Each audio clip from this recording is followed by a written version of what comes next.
Très heureuse de vous retrouver, bonsoir et bienvenue dans ce journal. Présentation de vœux du corps diplomatique accrédité au Mali au président de la République ce matin.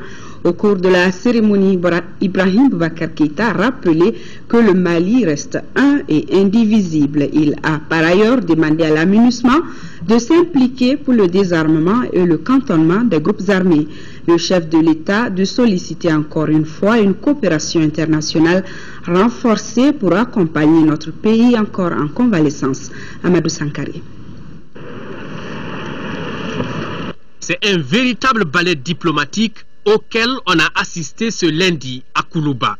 Et pour cause, la présentation des vœux du nouvel an de la grande famille du corps diplomatique accrédité dans notre pays.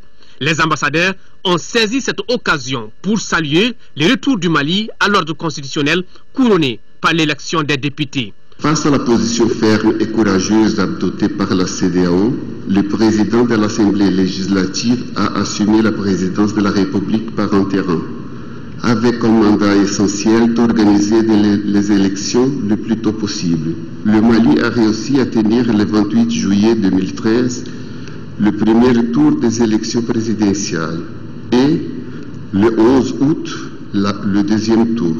Des urnes, son Excellence est sorti nettement vainqueur.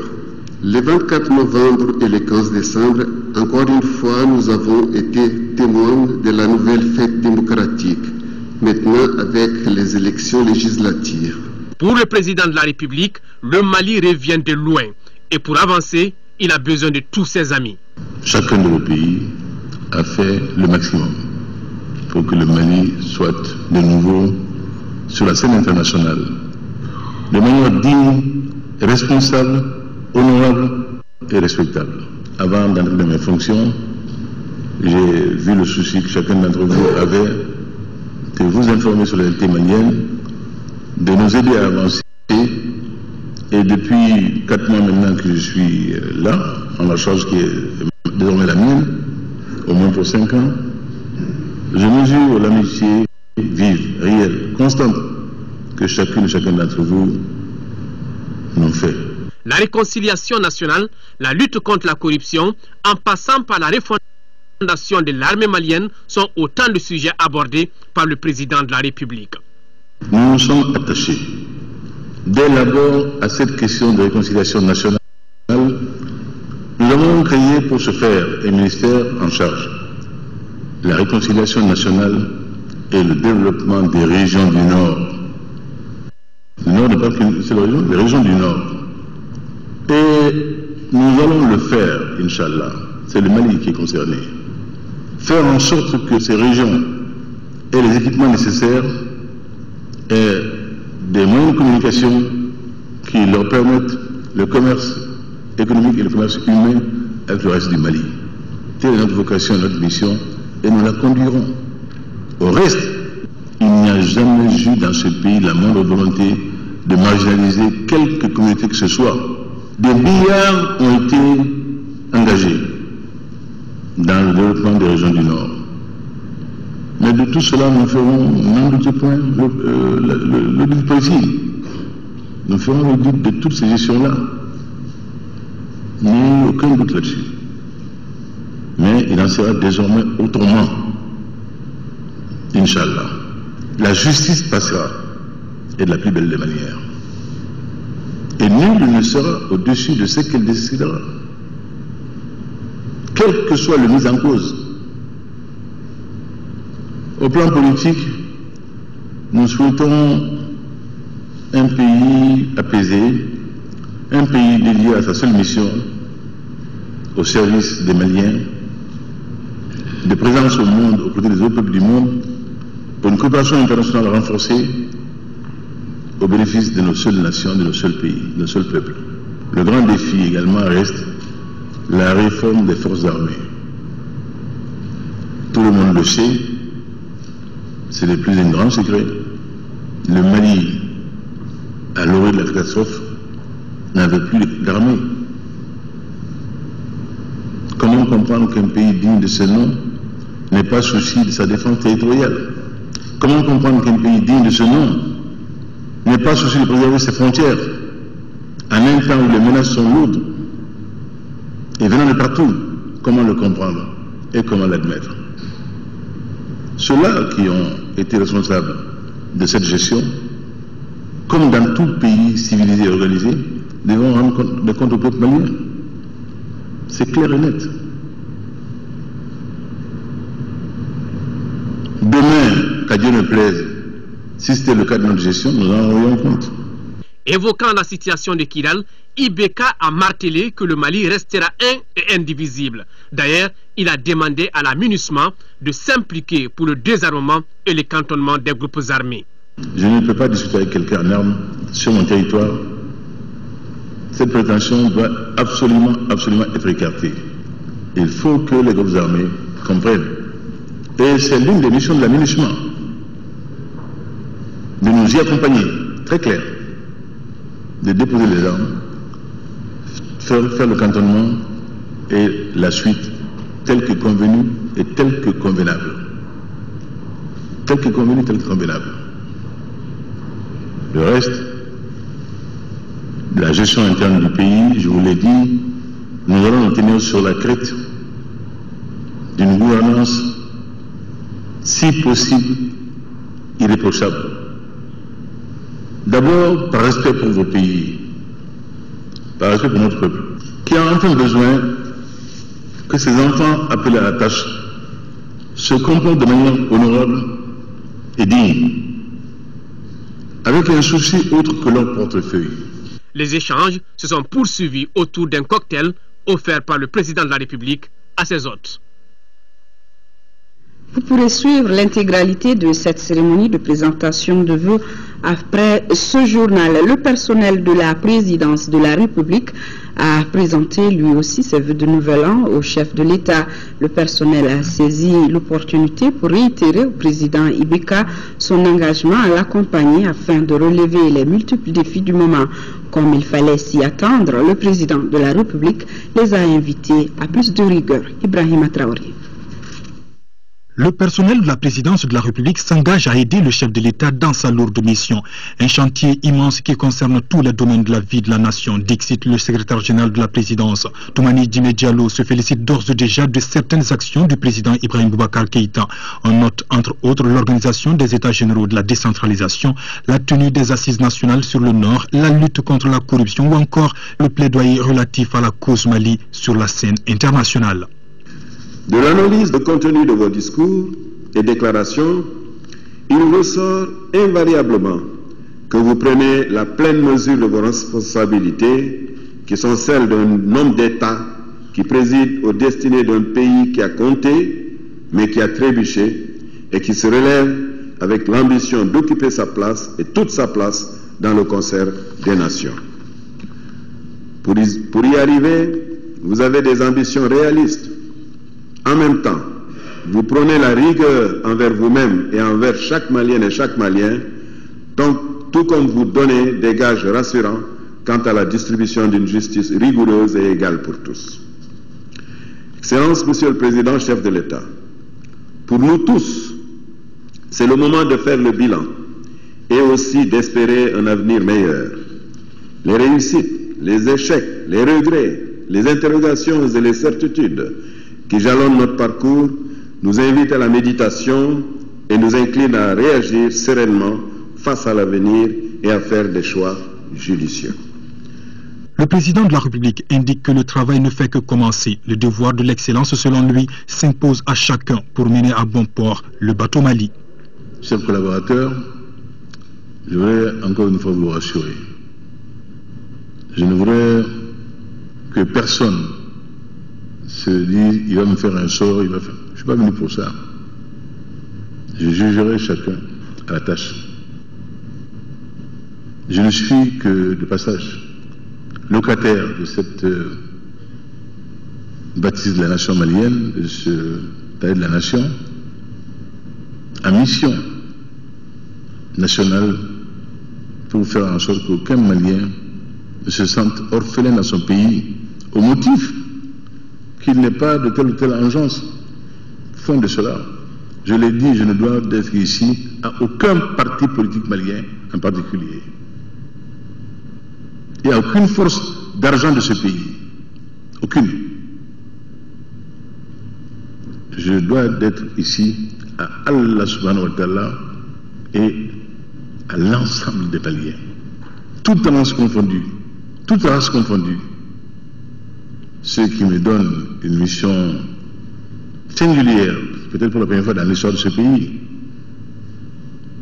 conscient de cela et des responsabilités que cela crée en moi, je ne serai pas l'homme d'un clan, d'un parti, d'une famille politique, non, sûrement pas. Il y aura une majorité présidentielle, c'est le choix des Maliens. Mais ceux qui n'en seront pas ne seront pas moins des Maliens. Et leurs droits seront préservés, totalement préservés. Je cherche l'intelligence des cœurs. Je cherche la communauté nationale autour d'un projet porteur pour le pays, qui nous fasse avancer. Je ne connais aucune nation dans l'histoire mondiale qui ait pu faire un bon parcours historique sans un cap et sans un mythe fédérateur quelque part. Le mien, c'est quoi? C'est de ressusciter quelque part cette gloire du Mali, la grandeur du Mali. Sa présence ainsi au monde, pas une présence mégotée, pas une présence mendiée, pas celle de ceux qui rasent les murs, pas celle de ceux qui tendent la sébille, mais les nations qui sont debout dans la tempête, qui avancent avec fierté, avec gloire vers leur destin. Voilà ce que je souhaite à ce pays. Et vous, vous avez une mission, vous avez charge de m'aider à conduire le bateau Mali vers ce port-là. Et vous le ferez. Vous le ferez, ou alors là, vous ne serez pas dans le bateau. C'est clair et net.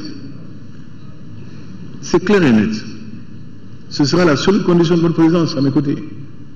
Les attentes des Maliens sont donc nombreuses et les défis à relever restent multiples. Et le chef de l'État de saisir cette opportunité pour demander à ses collaborateurs de préparer dès maintenant la prochaine rencontre Afrique-France qui se tiendra à Bamako en 2016. Alors que nous y attendions sûrement pas, étant dans la situation qui est la nôtre aujourd'hui, sorti à peine d'une crise rare pour un pays, qu'un pays aura rarement connu, multiforme.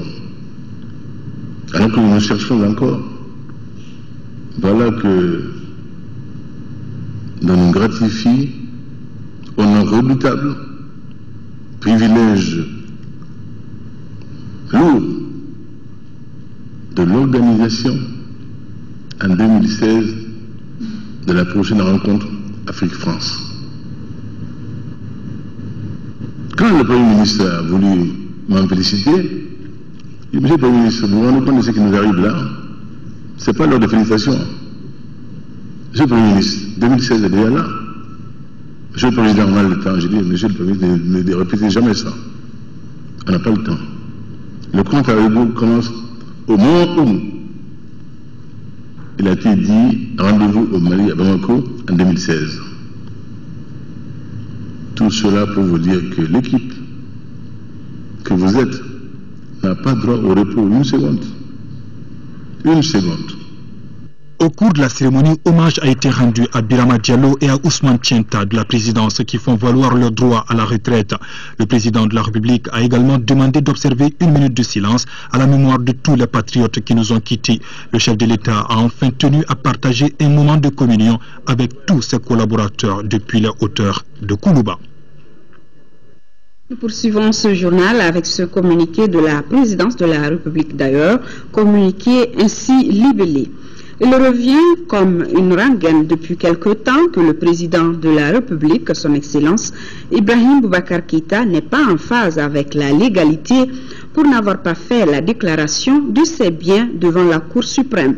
Ces affirmations sont véhiculées et entretenues par ceux qui ont peur ou intérêt à la désinformation et qui cherche en conséquence à jeter de l'opprobre et l'anathème sur la lutte implacable contre la corruption et l'impunité engagée depuis le début du mandat du président Ibrahim Boubacar Keïta.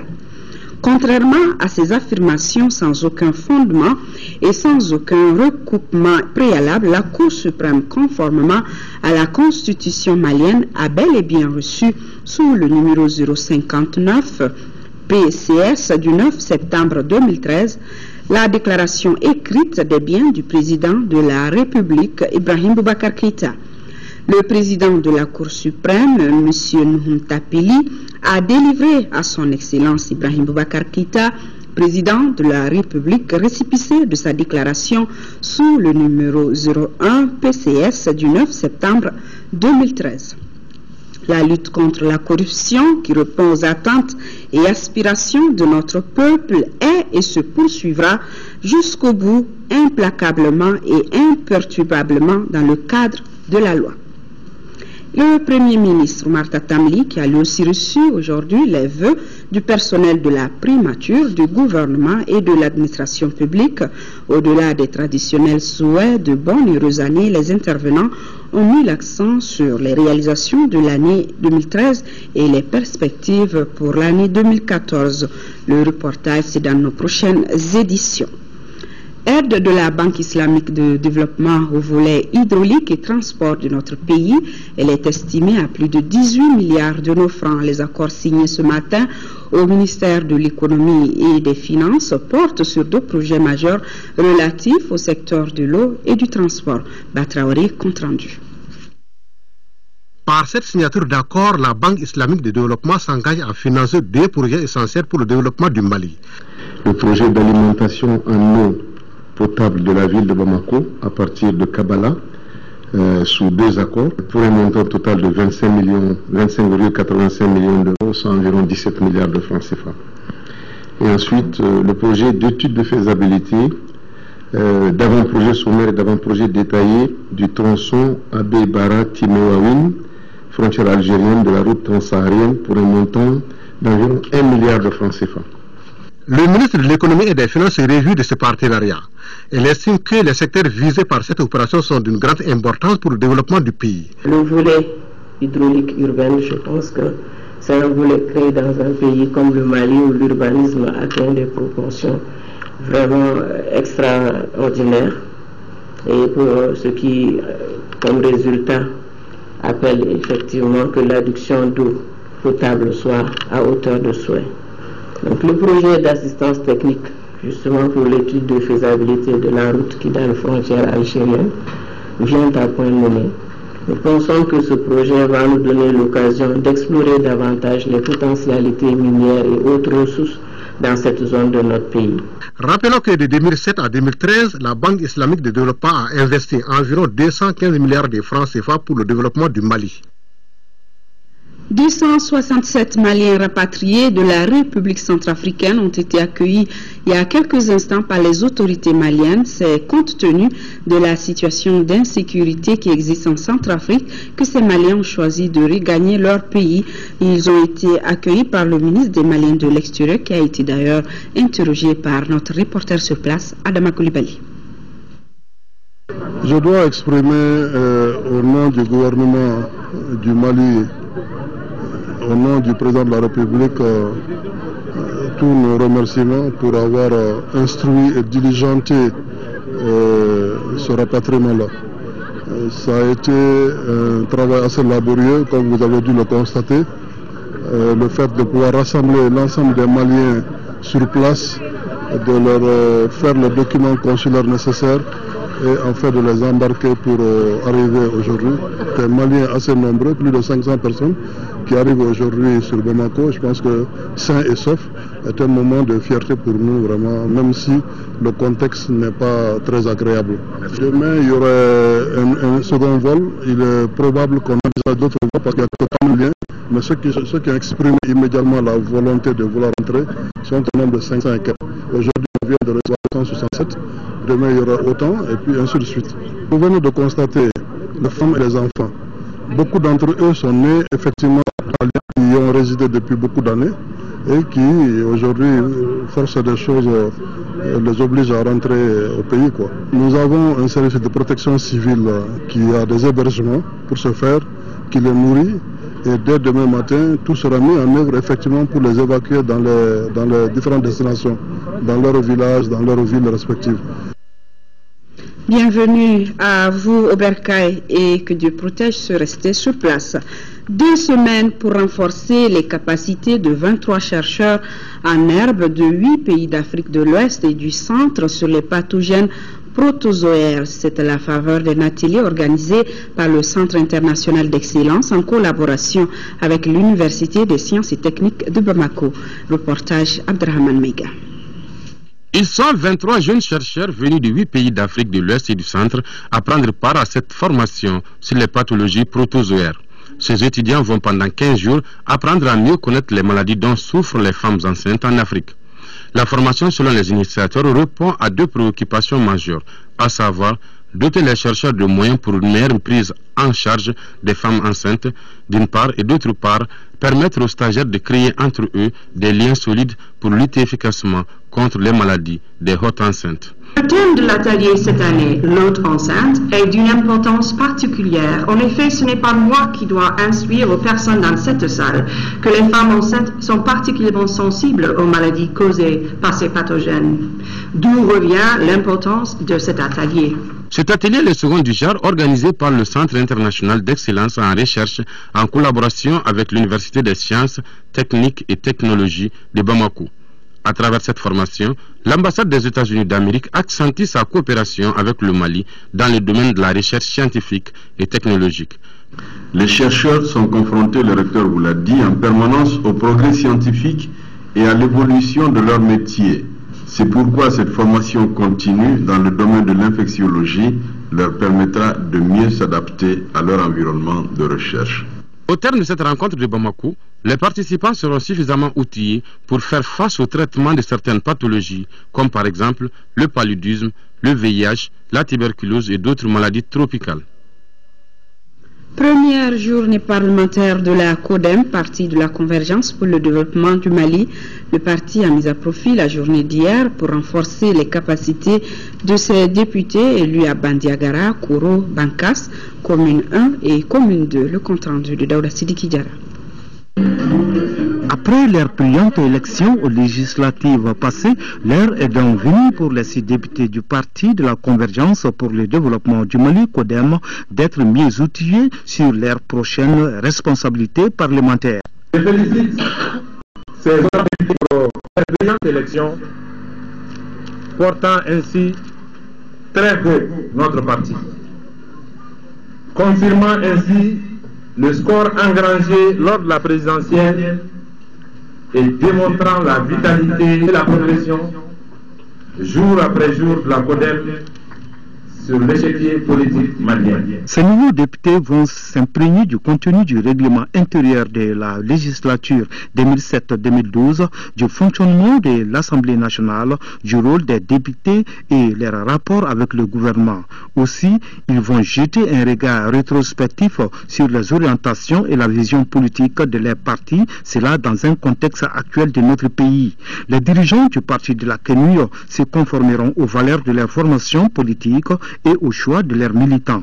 Au second tour de l'élection présidentielle, la CODEM a soutenu le candidat Ibrahim Boubacar Keïta du RPM et les péripéties des législatives ne changeront rien dans nos engagements antérieurs. Selon le président de la CODEM, sur les 55 circonscriptions que compte notre pays, la CODEM a fait des listes dans 41 circonscriptions. 5 candidats sont sortis victorieux à Padjangara, Bankas, Kouro en commune 1 et 2. Le 6e qui est élu sur la liste d'un autre parti les a rejoints.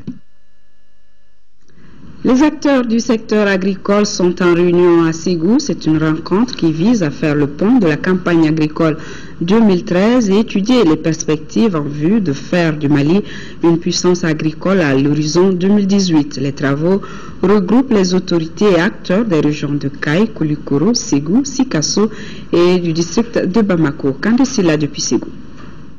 Faire de l'agriculture le levier du développement économique du Mali et de notre pays une puissance agricole à l'horizon 2018 sont entre autres indicateurs de la revue sectorielle conjointe du secteur agricole.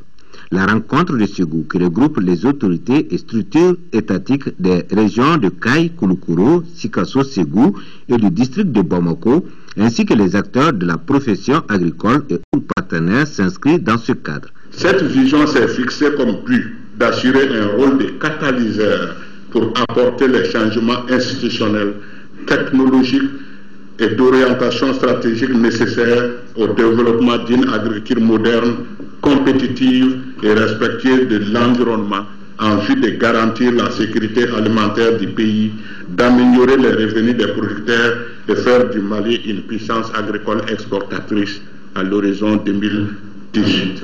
Au Mali, le secteur agricole emploie près de 80% des actifs du pays et contribue pour 23% de la balance commerciale. Certes, des efforts ont été réalisés dans la promotion et la modernisation de l'agriculture, a reconnu le ministre Dambélé, mais de nombreux défis restent à relever.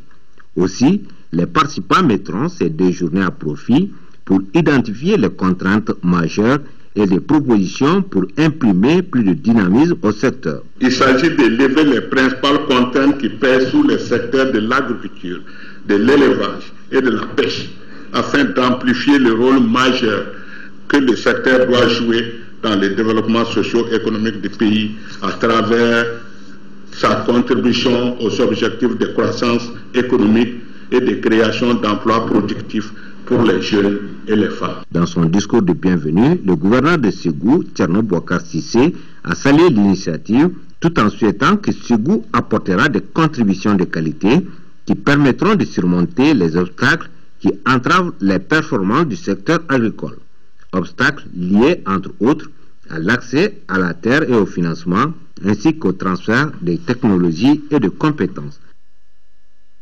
5e session ordinaire du comité scientifique et technique du Laboratoire national des eaux.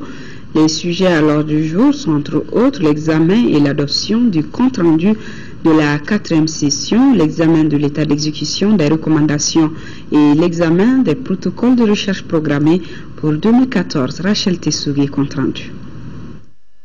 Les sujets qui seront abordés au cours de cette session permettront au Laboratoire national des eaux d'intensifier les activités de recherche pour améliorer la qualité de l'eau.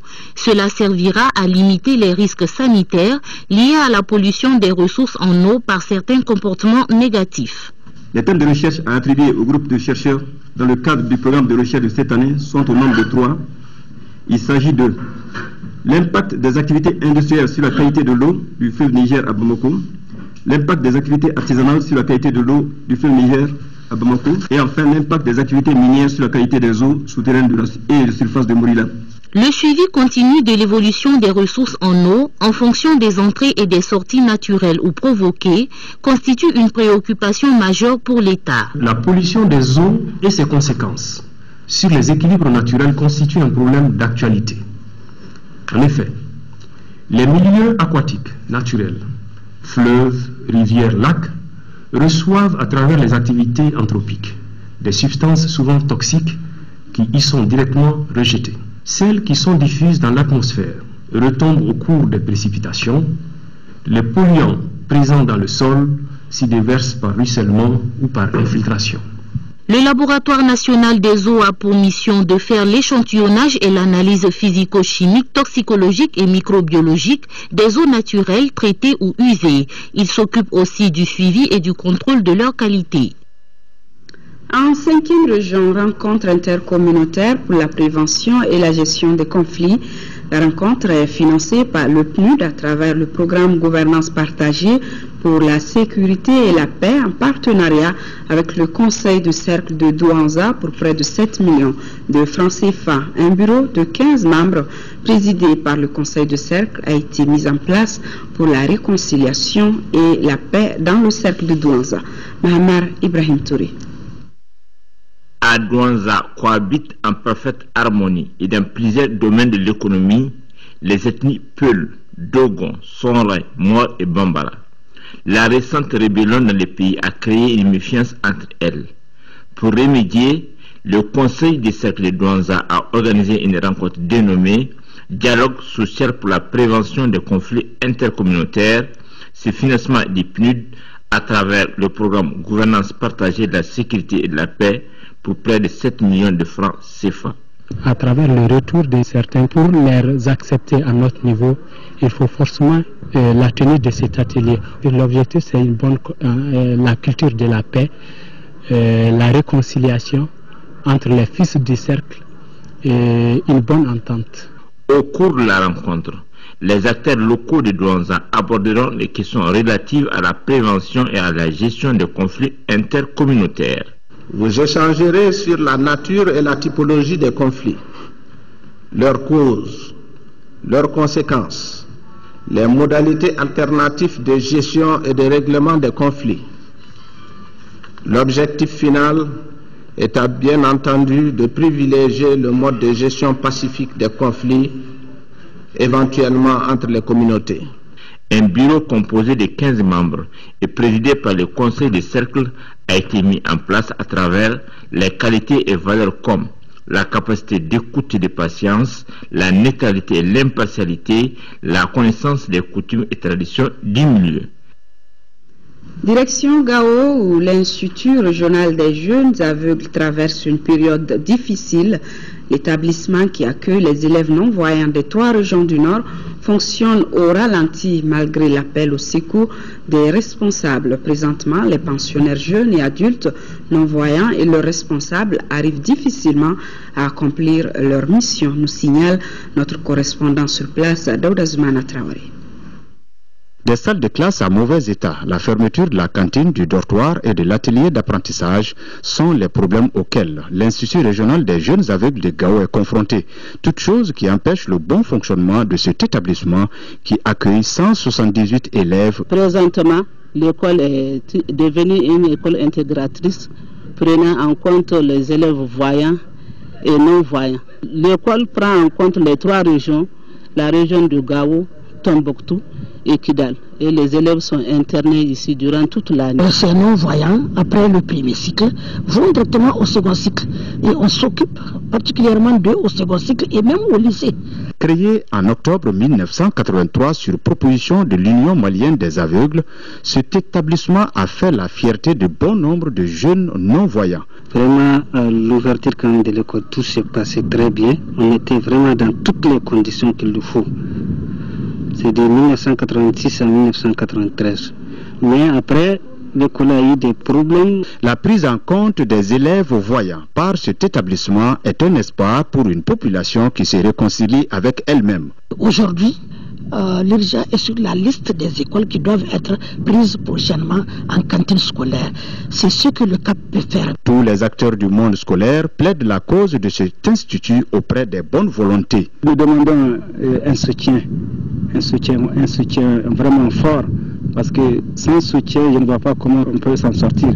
Malgré les difficultés citées plus haut, le corps enseignant de l'Institut régional des jeunes aveugles est fier d'encadrer dans la même enceinte élèves non-voyants et voyants.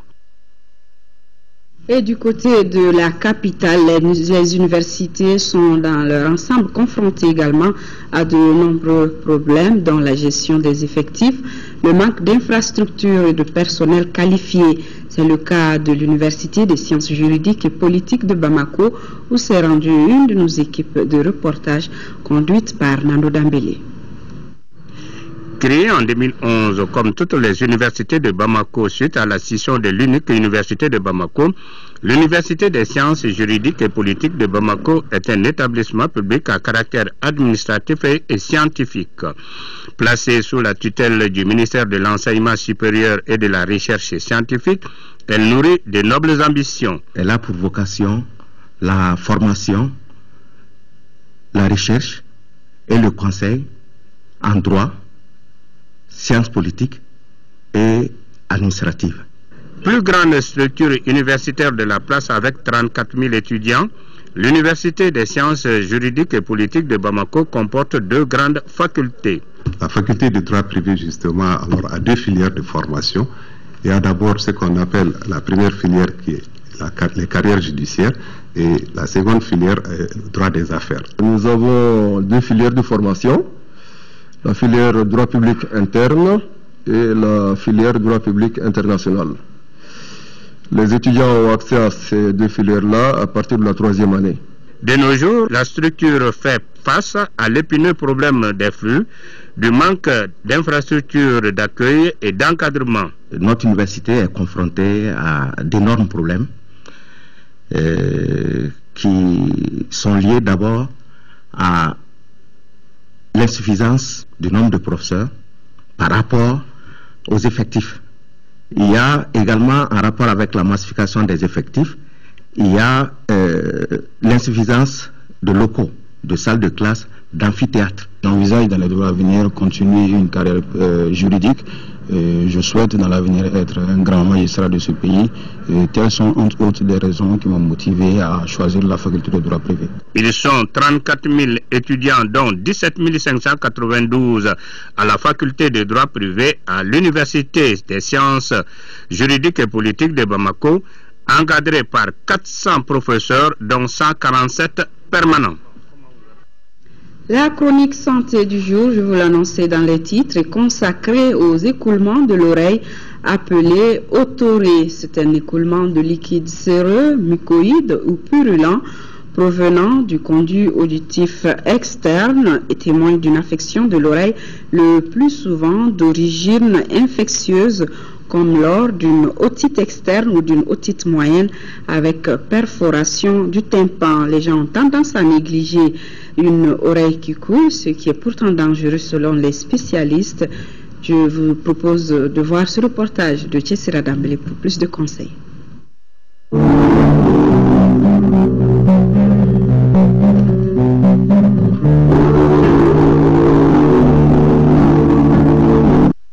Il n'est pas rare de rencontrer des personnes vaquer à leurs occupations avec un bout de coton dans l'oreille pour contenir un écoulement. Ils ignorent en fait tout sur ce signe avec lequel ils vivent pendant des semaines, voire des mois sans se soucier. Pourtant, ce que les spécialistes appellent otorée n'est pas un signe qu'il faut négliger. Nous avons les otorées dues aux maladies de l'oreille externe, qui sont donc les otites externes. Je dis les otites externes parce qu'il y en a plusieurs.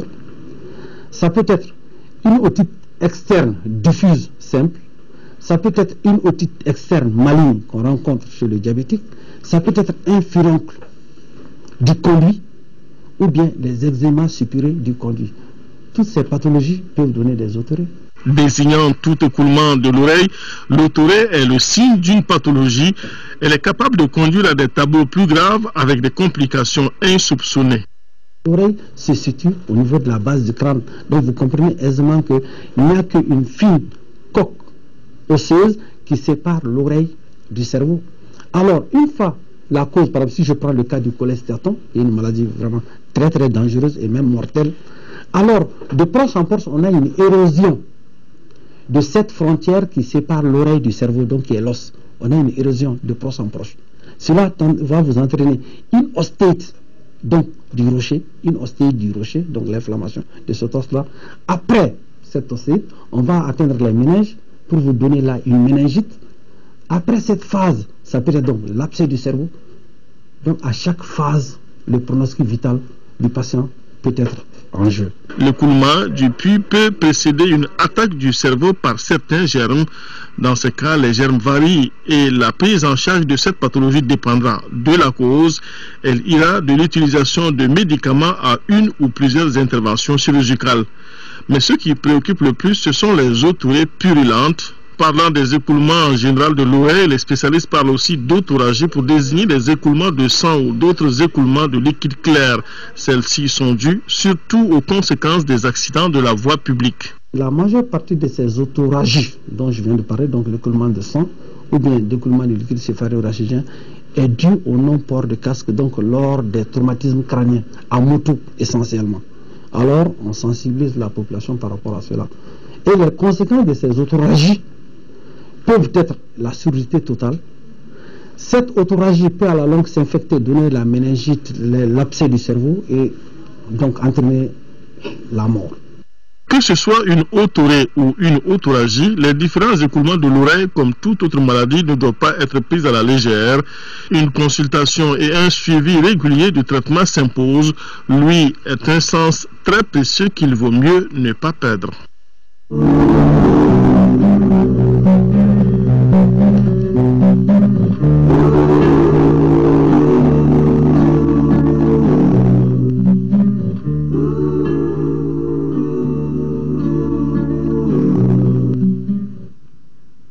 Et ce qui met fin à ce journal. Le prochain rendez-vous, c'est demain à 10h avec Amara Maledialo.